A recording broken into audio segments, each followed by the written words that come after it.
Hey everyone, we're going to take a look at editing samples on the Roland FA06 and FA08 workstations. So in my last video I just imported a couple of brand new samples. I'm as mad as hell! I don't want to take my time going to... And these two samples, they're in banks 14 and 15, but they're you'll notice they're a little sloppy. The beginning is a little late on these things, and also I got news for you. they're far too loud when compared to my other samples. So I'm going to want to turn the volume down on those and adjust the start time. So what I'll do first is click on the sampling button over here. And then I'm going to go up to the sample that I want to edit. So I'm going to edit this one on bank 15. I'm as mad as hell. And then what we're going to do is hold down the shift key and come over here and select sample edit, which is number 2 here on the buttons. So we can see we've got a nice waveform representation of the sample here. It's a stereo sample. We can see the 2 tracks.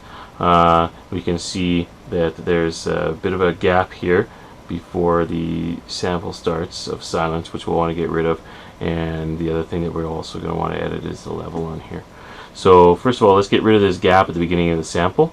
So we'll just use the cursor keys to highlight start point on there, and then we can just spin this dial here to bring it closer. One thing to note, if you hold down shift and spin this dial, it'll move a lot quicker. So if I let go of shift, it's slow like that. More fine tuning without the shift. But if you've got a big gap to close, you're going to want to hold down the shift. Okay, let's see here. So we're getting pretty close here, so I'm going to want to just zoom. Oops. I'm going to make this zoom horizontally a little bit here.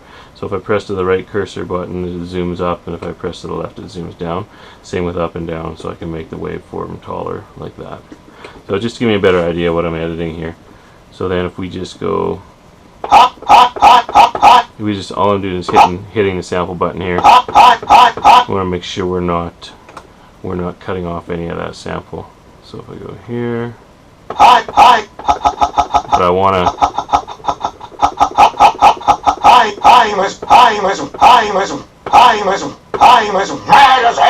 So I think that's good, even though we're cutting off just a touch of that audio there. Just I want it to be nice and quick like that.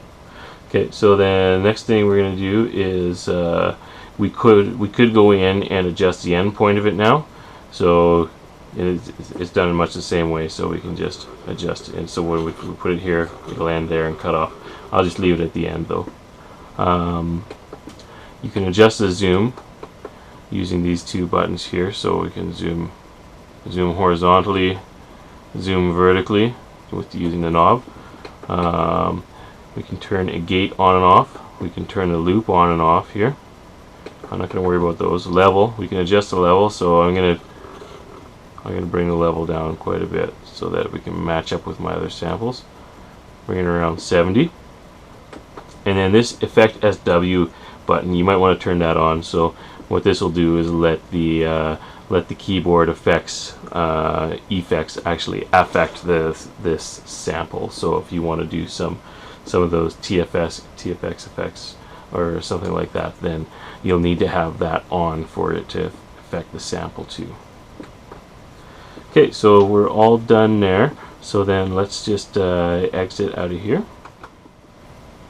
And then that's it. You don't actually have to write this to disk or anything. If I turned the machine off right now and turned it back on, all my sample changes would be saved, which I find quite wild about this keyboard.